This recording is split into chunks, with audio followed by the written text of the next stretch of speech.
오늘의 말씀 마태복음 3장 4절부터 12절까지의 말씀을 함께 봉독하시겠습니다.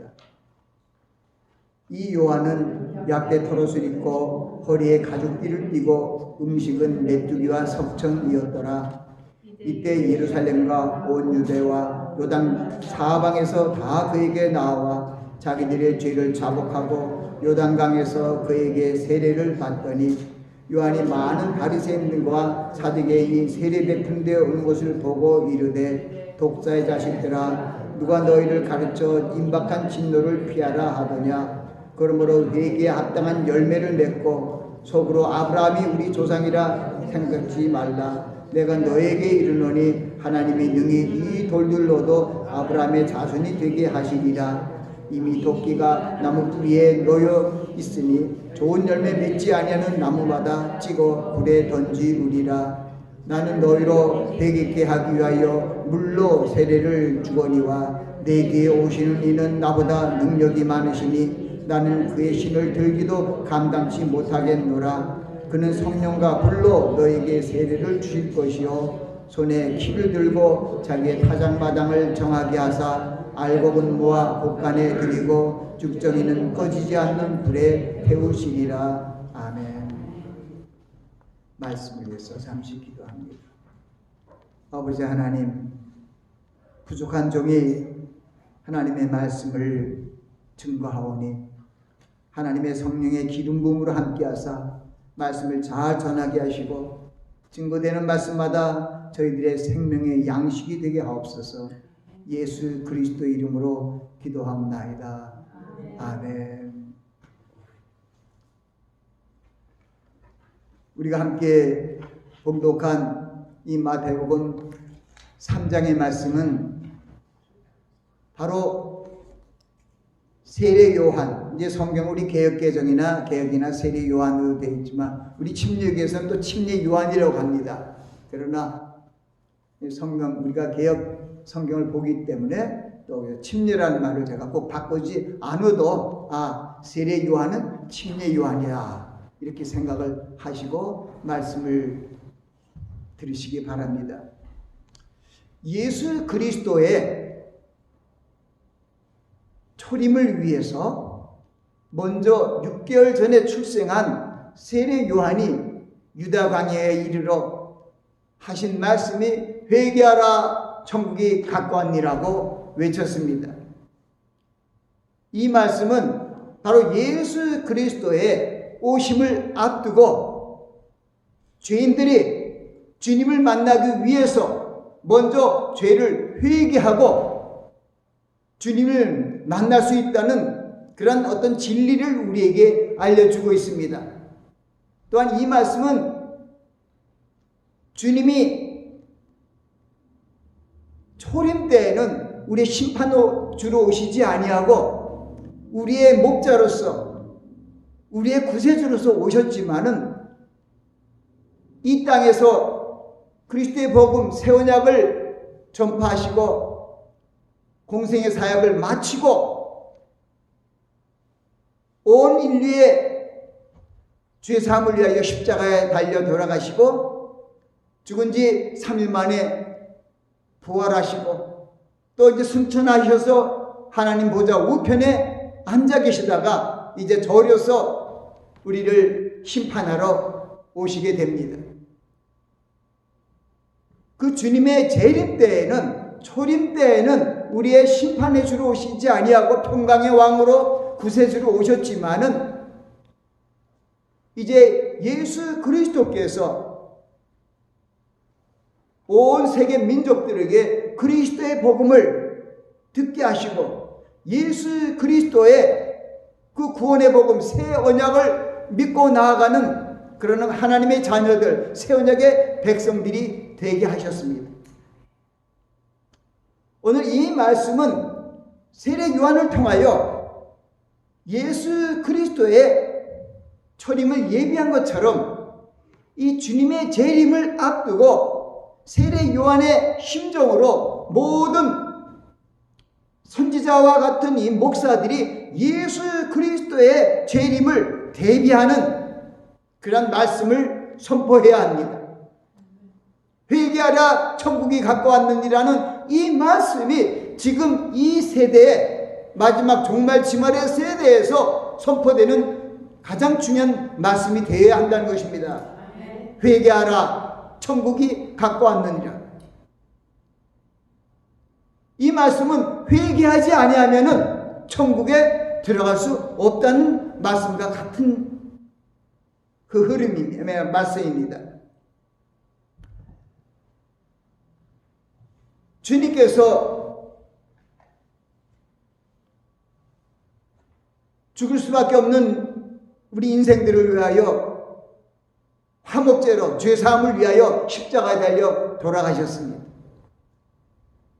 그러므로 말미암아 죄와 사망의 그늘 속에서 살아갈 수밖에 없었던 우리 인생들을 하나님께서 새 언약의 백성으로 삼으시고 우리의 생명의 빛으로 오셔서 새 언약의 말씀을, 생명의 진리의 말씀을 우리에게 선포해 주시고 그 말씀을 듣고 행하는 자들을 저 천국으로 불러들이기로 성경은 우리에게 그런 가르침을 주십니다.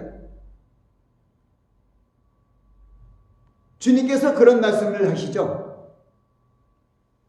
나의 말을 듣고 행하는 자는 그 집을 반석 위에 지은 자와 같다는 것입니다. 창수가 나고 비가 몰아치고 탕류가 부딪혀도 넘어지지 않는다는 것입니다. 어떻게 보면은 이 재난의 시대에, 혼란의 시대에 쓰러지지 아니하고 망하지 않는, 든든히 서가는 그러한 믿음의 반석 위에 우리의 집을 세우지 아니하면은 이 마지막 때, 큰 환란의 때에 다 넘어지고 부서지고 깨어져서 멸망당하게 될 수밖에 없다는 것입니다. 예수님께서 마태복음 24장과 25장 말씀을 통해서 이 마지막 주님의 재림의 때에 대한 어떤 세상적인 모습과 하늘의 징조라든가 그때 일어나는 일들에 대해서 말씀하시고 그때 주님이 오시는 그때 우리가 구원을 받기 위하여 어떤 모습으로 살아가야 할 것인가를 우리에게 분명히 보여주셨습니다. 예수 그리스도께서 이제 오실 날이 주님께서 미리 예언하시고 이런 일이 있을 것이라고 마지막 종말 지말에 그러한 징조들이 지금 우리가 사는 시대에 다 일어나고 있습니다. 점점 빈도가 번번해지고 강도가 강해짐으로 말미암아 점점 이 세상의 마지막에 온 것을 불신자라도 세상이 왜 이래? 마지막 때가 온 것 같은데 이런 소리 할 정도로 이제 종말의 지말의 세대에 우리는 살고 있습니다.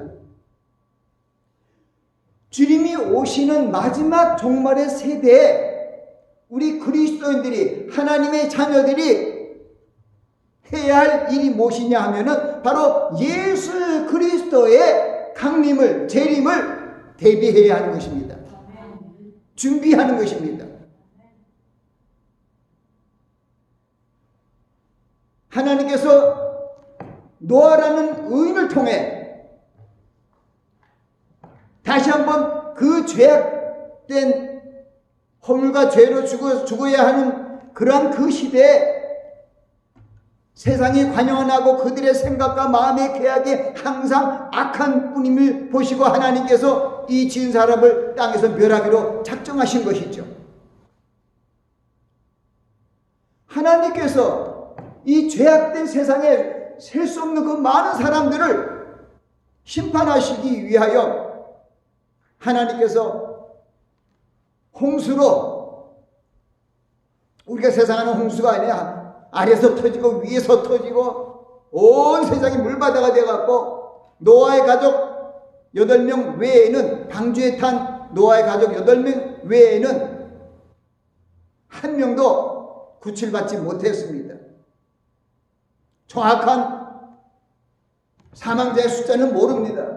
어쨌든 최소한도 수십억이 넘는 수많은 인류가 다 죽었지만 그때 하나님의 말씀을 순종하여 방주를 만든, 구원의 방주를 만든 노아의 가족은 구원을 받았습니다.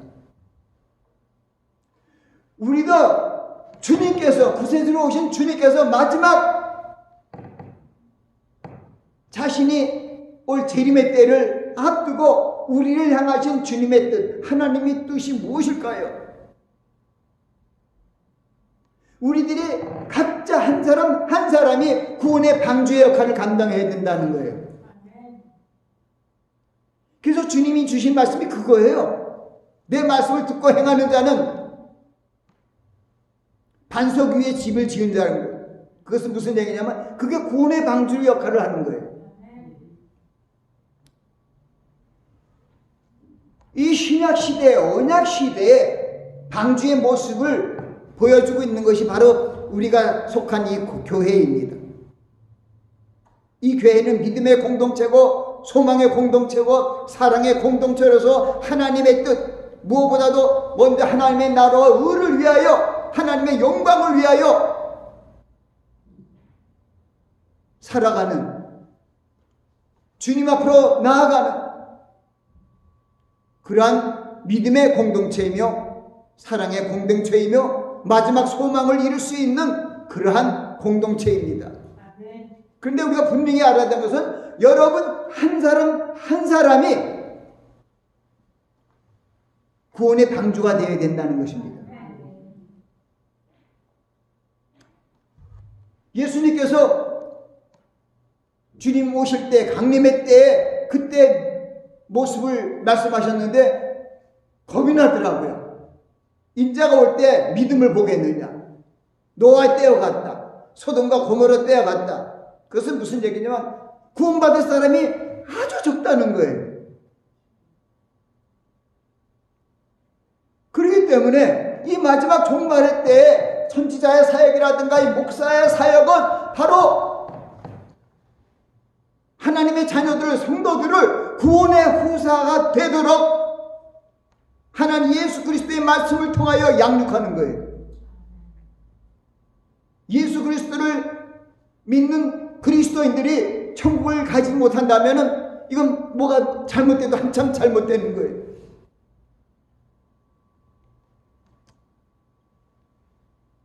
예수님께서 마태복음 24장 25장 그때의 그 천국에 대한 말씀과 마지막 때에 대한 종말에 대한 우리가 어떻게 살 것에 대한 지식을 우리에게 계속 알려주셨어요.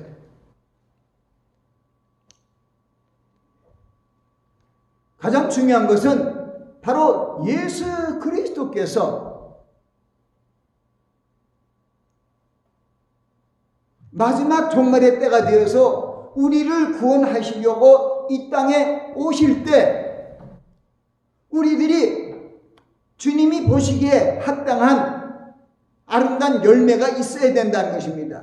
쉽게 얘기하면 성령의 열매가 우리 몸에 열려야 된다는 것이죠.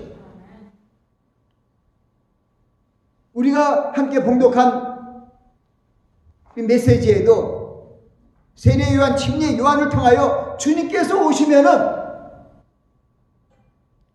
알곡과 쭉정이를 구별해서 쭉정이는 꺼지지 않는 불로 집어넣고 알곡은 걷어들인다고 얘기합니다.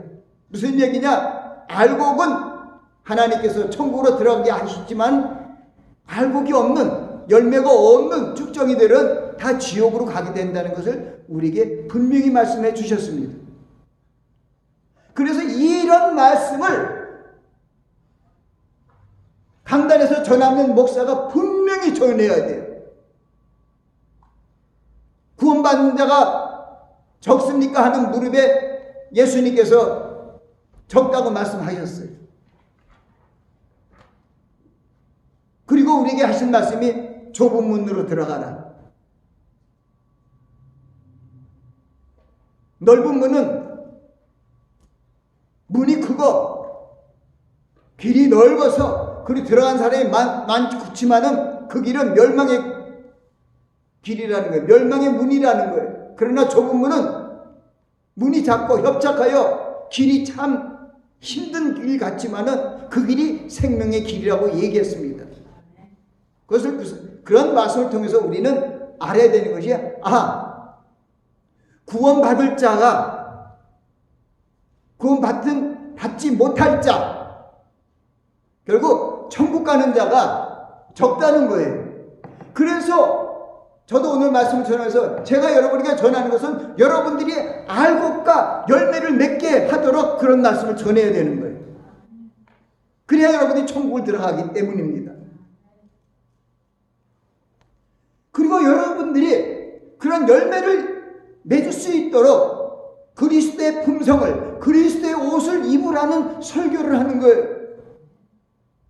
고린도서 3장 설교를 가끔 하는 것은 너희는 하나님의 사랑하신 거룩하고 사랑하신 자처럼 긍휼과 자비와 겸손과 온유와 오래 참음으로 옷 입고 누가 네게 혐의가 있거든 피차 용납하여 용서하되 주께서 너희를 용서한 것 같이 너희도 용서하고 그 위에 사랑을 더하라. 이는 온전하게 매는 띠니라. 그리스도의 평강이 너희 마음을 주장케 하라. 너희가 이를 위하여 부르심을 입었다. 이렇게 말씀하시는 거예요.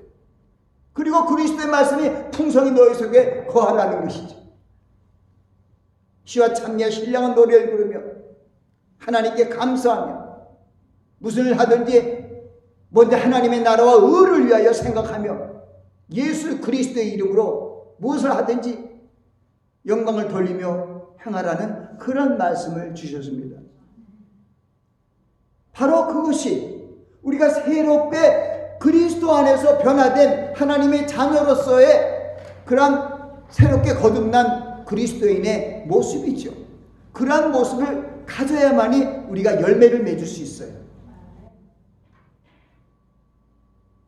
우리가 열매를 맺는 일에 노력을 해야 열매를 맺는 것이죠. 내가 노력을 하지 아니하면 절대로 열매를 맺을 수 없어요. 주일날 교회만 다닌다고 천국 가는 건 전혀 아닙니다. 주여 주여 하면서 찬양하고 모든 교회 생활을 잘한다 할지라도 천국 가는 것이 아니에요. 심지어 내가 목사 선지자 노릇하며 선지자로 하나님의 말씀을 전파하며 그런 사역을 감당했어도 열매가 없으면 천국 못 가는 거예요. 성령의 권능으로 귀신을 쫓아내고 많은 권능을 행해도 열매가 없으면 천국 못 가는 거예요. 그래서 여러분들에게 열매 맺는 일이 얼마나 중요한 것인가를 항상 말씀을 통해서 선포하는 거예요.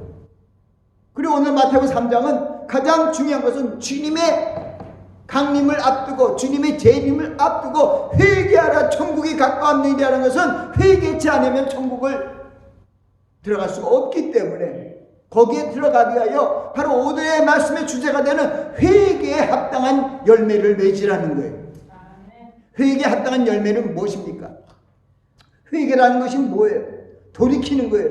뭘 돌이키는 거예요? 내가 세상 하나님 쪽으로 가지 않고 세상 쪽으로 가는 모든 것을 돌이키는 걸 회개라 그러는 거예요. 하나님의 말씀을 듣지 아니하고 행치 않은 것을 돌이키는 것을 회개라 하는 거예요. 어떤 죄악을 내가 어떤 하나님의 범죄에 대해서 그것에 대해서 죄를 고백하는 그것은 사소한 어떤 수많은 죄들이죠. 우리가 세상 살아가면서 얼마나 많은 죄를 범합니까? 먹음직하고 보암직하고 지혜롭게 할 만한 탐스러운 그런 소욕에 그쳐서 우리들이 얼마나 많은 죄를 밥 먹듯이 짓고 있습니까? 그러나 가장 중요한 것은 우리 자신이 하나님의 예수 그리스도의 말씀을 순종하여 행하는 그런 자세가 가장 중요한 거예요. 순종이 제사보다 낫고 듣는 것이 수양의 기름보다 낫다는 것은 순종하는 자에게 열매가 열려요. 들어가도 복을 받고 나가도 복을 받는 거예요. 성읍에서도 복을 받고 내 몸의 소송과 내 토지의 소송과 짐승의 새끼와 우양의 새끼가 복을 받을 것이며 내 광주리가 복을 받을 것이며 내가 들어가도 복을 받고 나가도 복을 받으리라는 것이 뭐냐? 하나님의 말씀 순종할 때 그런 복이 열리는 거예요. 그래서 우리는 회개에 합당한 열매를 맺기 위하여 애를 쓰고 수고함이 있어야 돼요. 이 마지막 종말의 때는요, 거짓 선지자들이 예수님께서 비유의 말씀을 주면서 거짓 선지자를 삼가하면서 못된 나무가 나쁜 나무가 못된 열매를 맺고 좋은 나무가 아름다운 열매를 맺는다고, 아름다운 열매를 맺지 않는 나무는 다 찍어버리게 된다고 얘기하면서 그 전의 말씀이 바로 거짓 선지자를 삼가라는 거예요. 거짓 선지자라는 건 뭡니까? 바로 이러한 회개에 합당한 열매를 맺자. 우리가 열매를 맺지 않으면 천국까지 못한다. 이러한 좁은 문으로 들어가라 하는 이런 고난을 받는 가운데 천국에 들어가는 그러한 모습들을 알려주고 그것을 가르쳐야 되는데, 그렇지 아니하는 것을 다 거짓 선지라고 그러는 거예요. 거짓 선지자를 삼가라. 예수님께서도 그러잖아요. 내가 선한 목자라. 내가 양을 위하여 목숨을 내가 버리노라. 그러나 사꾼 목자는 이래가 오면은 양을 버리고 다 도망간다는 거예요. 왜냐하면 그런 사람들은 먼저 자기 자손을 위하여, 거짓 선지자들, 거짓 목사들 자기의 먼저 이익을 위하여, 하나님의 나라와 의를 위하여 먼저 나가는 것이 아니라 항상 세상에 먹음직하고 보암직하고 지혜롭게 할 만한 탐스러움, 육신의 정욕과 안목의 정욕과 이생의 사랑에 매여갖고 하나님의 뜻을 온전히 행치 못하고 두리둥실 뜨겁지도 않고 덥지도 않는 그러한 신앙생활을 할 뿐만 아니라 말씀을 전하는 자들을 얘기하는 거예요.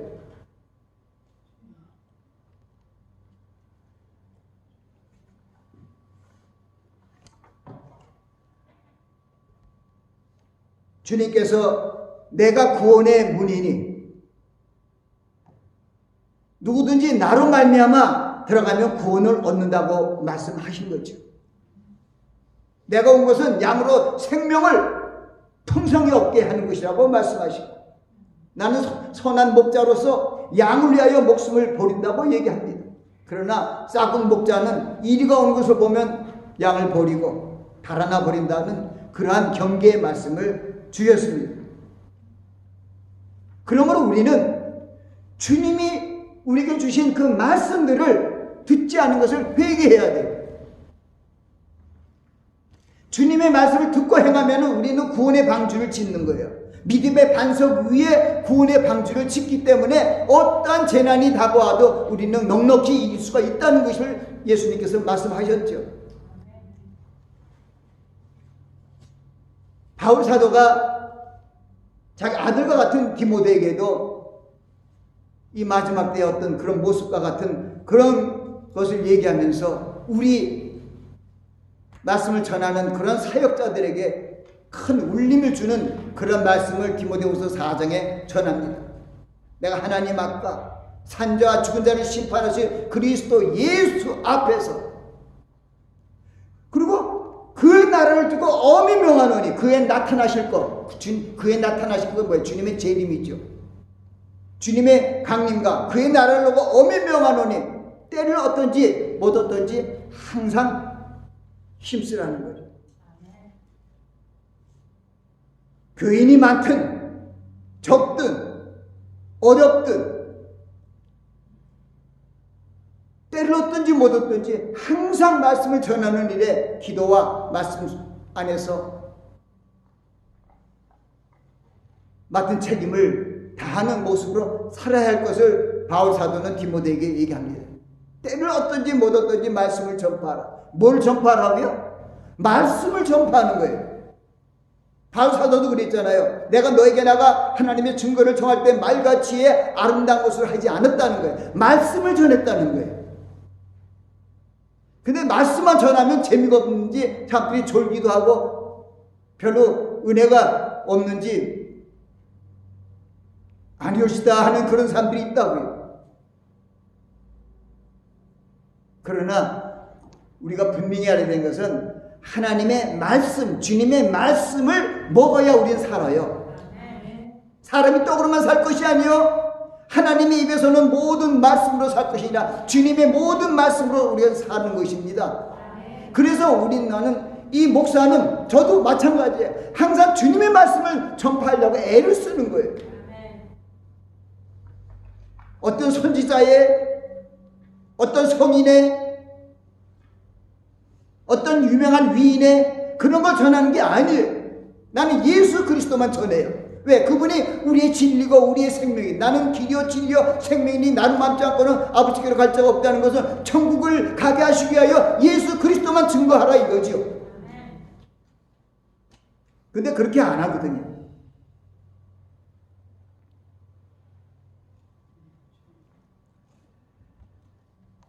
그때 그 뒤에 말씀에 때가 이르느니, 제가 이거는 다른 거기 적은 게 아니고 제가 이 마음비 신비에 새긴 말씀을 하는 거예요. 때가 이르니 사람이 바른 교훈을 받지 아니하고, 그게 디모데후서 4장 1절부터 쭉 흐르는 말씀이에요.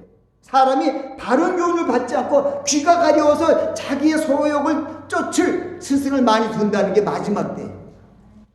성경을 쫓지 않고 자기한테 자기 욕심에 맞는, 자기 소욕에 맞는, 자기 뜻과 맞는, 자기 생각과 맞는 그런 목사들이라든가 그런 가르침을 좋아한다는 것이죠.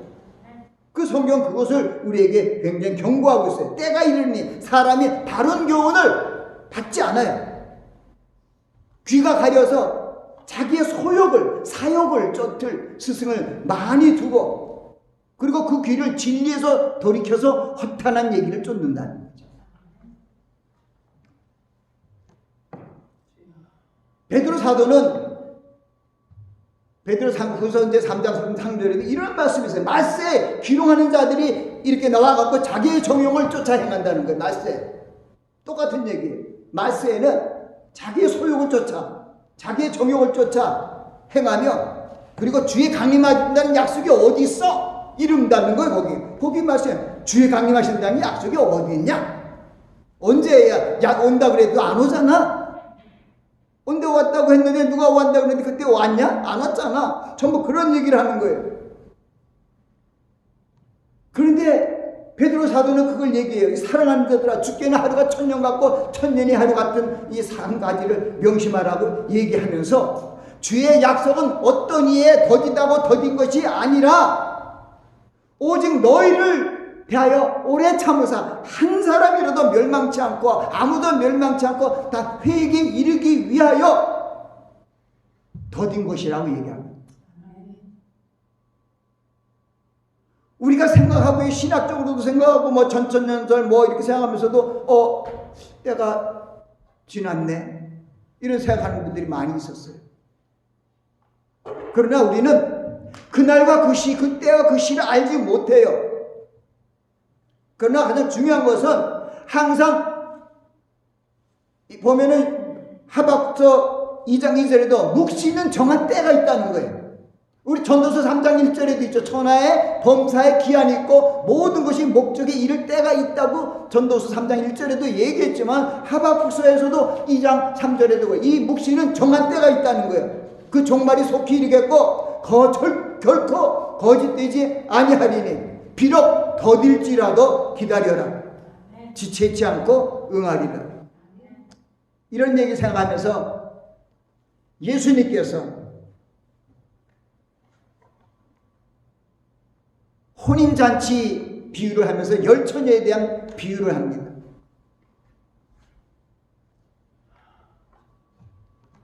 그 혼인잔치에 참여한 열처녀가 신랑을 기다립니다. 거기에 슬기로운 처녀는 그 등에 붙여있는 등에다가 슬기로운 또 따로 기름을 한 통, 여기 혹시 이거 다 쓰면은 기름을 부어요. 요거는 뭐냐? 지금 신랑이 오는 때에 딱 맞았고 불이 킬 수 있는 거예요. 근데 요 하나 더 있다는 것은, 신랑이 오지 조금 늦게 오면 어떡하지? 그것까지 준비해서 요거 한 주머니를 가졌어요. 미련한 자는 바로 기름을 따로 준비하려고 기름 있는 등만 갖고 있었어요. 그 신랑이 더디오면 이들이 더디오니까 다 어떻게 했어요? 다 졸며 잘세. 열처녀가요, 뭐 신랑을 만나려고 기름을 따로 준비한 그 슬기로운 처녀나 미련한 처녀나 우리 인생들이 약해요. 다 졸며 살았어요. 다 잤어요. 졸며 다 자다가 신랑이로다 밤중에 맞으러 나오라 할 때 또 다 일어났어요. 다 일어났는데 보니까 불이 다 꺼져 가는 거야. 그러니까 슬기로운 처녀 다섯은 바로 꺼져가는 기름에다 기름이 다 준비한 걸 기름을 넣으니까 불이 켜고 그 나간 거예요. 그리고 미련한 처녀들은 불이 꺼져가는 틈불에 기름이 없는 거야. 기름을 남기자 기름 좀 나눠달라니까 우리 쓰기도 부족할 것 같은데 넌 가서 사라. 그리고 이 미련한 처녀 다섯이 기름 사러 가는 동안에 주님 신랑이 와서 끝난 거예요. 천국문 들어가고 문이 닫힌 거예요. 이게 무슨 얘기냐? 그래서 우리 말씀을 전하는 우리 선지 사역을 하는 목사들도 참 조심히 해야 돼요. 말씀을 잘 전해야 돼요. 기름을 따로 준비하는 처녀를 만들어야 되는 거예요. 근데 지금 이렇게 이 시대 보면은요, 거의 80% 90%가 미련한 처녀처럼 그냥 갖고만 있는, 드디어 오시는 신랑을 준비하는 준비를 안 한 것이죠. 베드로 사도가 얘기하잖아요. 더디라고 더디 오는 것이 아니라 한 영혼이라도 더 구원하시기 위하여 그렇게 하나님이 주님이 더디 오시는 거야. 하박국서 3장에도 그러잖아요. 이 묵시에는 정한 때가 있는데 좀 더딜지라도 기다려 지체지 않고 응하리라. 그것은 우리 한 명이라도 더 구원하시기 위하여. 이 마지막 때 너무 구원받는 사람이 적기 때문에 노아 때와 같고 구원받을 만한 믿음이 구원의 방주를 지은 그런 믿음의 사람들이 많지 않기 때문에 어떻게 해서라도 좀 성령님 안에서 마지막 역사로 한 영혼이라도 더 구원해서 천국으로 들어가게 하시기 위한 그 하나님의 긍휼이 그것이죠.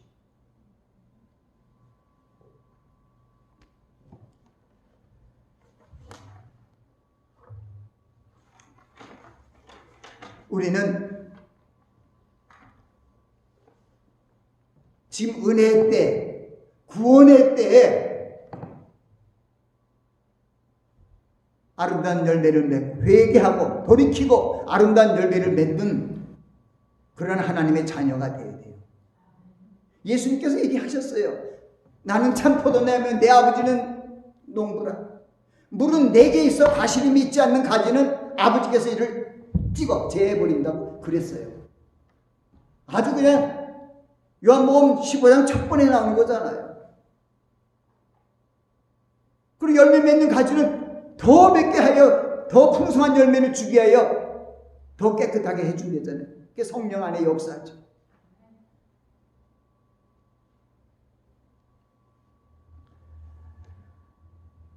우리는 회개에 합당한 열매를 맺기 위하여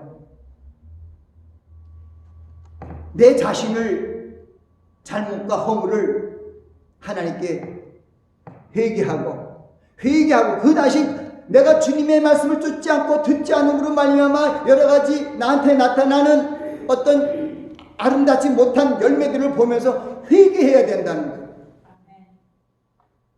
회개란 건 뭐냐? 그것만 회개한 것이 아니라 그 잘못을 내가 회개하고 돌이킴으로 말미암아 그 똑같은 그런 잘못을 범치 않는 것을 회개라 그러는 거예요.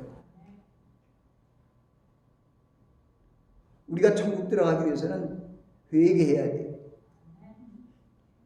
우리가 죄의 열매를 가지고 사는 사람들은 천국 못 들어가요. 선하고 의로운 열매를 맺는 사람들만 천국 들어가요. 그 여러분들에게 살펴보시면 돼요. 거짓 선지자들도 마찬가지예요. 그들의 열매가 진짜 어떤 열매가 있나? 사랑이 있고 실학이 있고 화평이 있고 오래 참음이 있고 자비가 있고 양선이 있고 충성이 있고 온유가 있고 절제가 있는 이 성령의 열매들이 그들 말씀을 전하는 그 사람들의 삶이 거기서 나타나는가? 그렇지 않으면은 싹군 목자라는 거죠. 그런 싹군 목자들은요, 죽으면 죽으리라 할 수가 없어요. 늑대나 환난이나 엄청난 그 사망의 그림자들이 다가오면 도망간다는 거예요. 교회 버리고 성도 버리고. 이 말씀을 생각하면서 저도 하나님께 하나님 죽어도 주님을 배반치 않게 하옵소서. 힘으로도 아니고 능으로도 안 돼요. 베드로도 주님을 죽을지언정 부인하지 않겠다는데 부인했잖아요.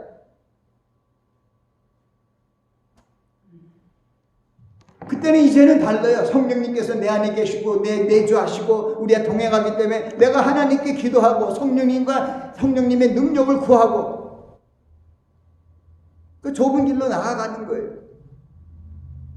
아름다운 열매를 맺기 위해서 노력을 하는 거예요. 그래서 사랑의 열매도 열리고 희락의 열매도 열리고 화평의 열매도 열리고 오래 참음의 열매도 열리고 자비의 열매도 열리고 양선의 열매도 열리고 충성의 열매도 열리고 온유의 열매도 열리고 오래 참음의 열매도 열려야 되는 것이죠. 그 열매를 있는 자들은 다 천국으로 들어갑니다. 그래서 베드로 사도도 베드로후서 1장에 보면은 너희가 예수 그리스도를 알게 게으르는 자가 되지 말라. 열매 없는 자가 되지 말라고 또 얘기를 해요. 그러니까 예수 그리스도에 알게 게으른 자들은 열매가 없어요. 믿음의 열매도 마찬가지예요. 믿음은 들으면서 나면 들으면 그리스도의 말씀으로 말미암았으니까 예수 그리스도의 말씀을 전합니다. 우리 교회가 그래 정치 경제 여러 사회가 있지만 그것이 어떤 설교의 소재가 돼갖고 크게 얘기도 하고 막 이러기도 하고 주먹도 쥐고 막 이렇게 하지만 아니옵시다. 살리는 것은 영원히 육은 무익하니라. 내가 너희에게 이르는 말이 영요 생명이라고 주님께서 말씀하셨어요. 뭐가 중요한지를 알아야죠.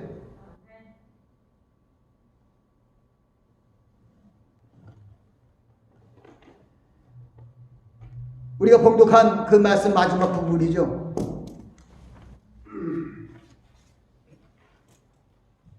마태복음 3장 11절 12절에 나는 너희로 회개케 하기 위하여 물로 세례를 주거니와 내 뒤에 오시는 이는 나보다 능력이 많으시니 나는 그의 신을 들기도 감당치 못하겠노라. 그는 성령과 불로 너희에게 세례를 주실 것이요 손에 키를 들고 자기 타작 마당을 정하게 하사 알곡은 모아 곳간에 들이고 쭉정이는 꺼지지 않는 불에 태우시리라.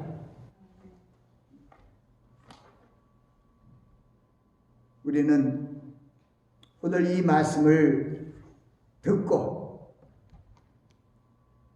예수님께서도 공생에 시작하면서 또 말씀하셨어요. 회개하라 천국이 가까웠느니라.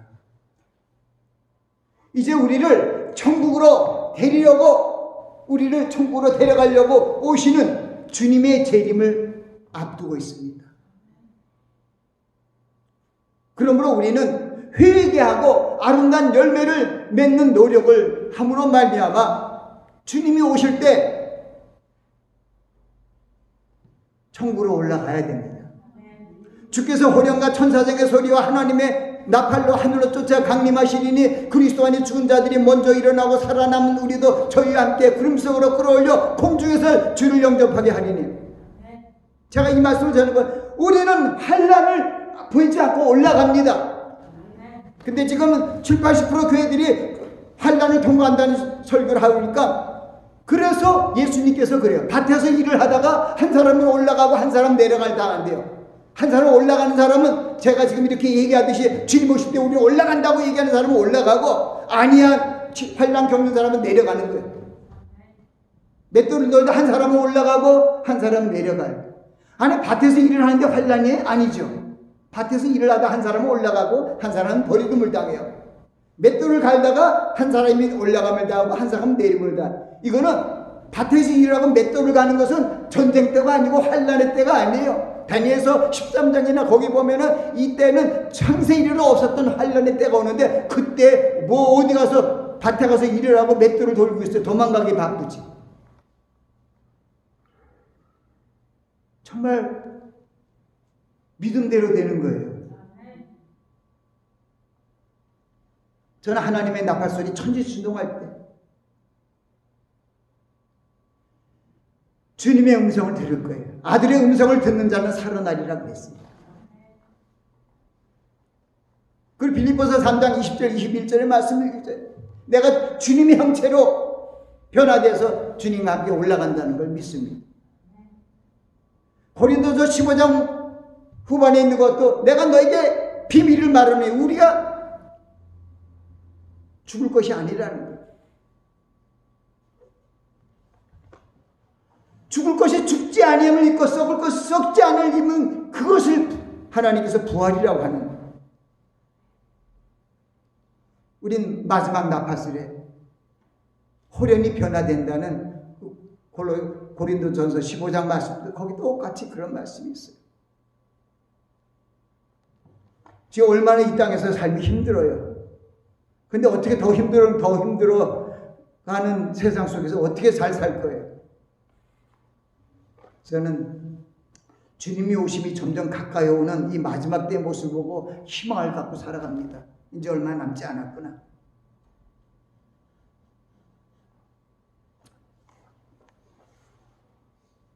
주님께서 우리에게 알려주신 그 많은 그런 말씀들이 있습니다.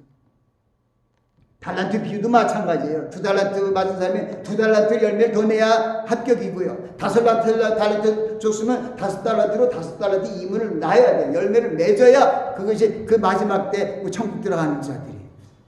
그게 마지막 때 25장에 쭉 천국 들어가는 모습이 쭉 있는 것이 달란트 비유도 있고 여러 가지 비유가 많이 있습니다. 이제 우리는 주님께서 새 언약의 복음을 우리에게 주시고 우리의 처소인 저 천국을 유업으로 주시기 위하여 이제 곧 오십니다. 그날을 모르죠.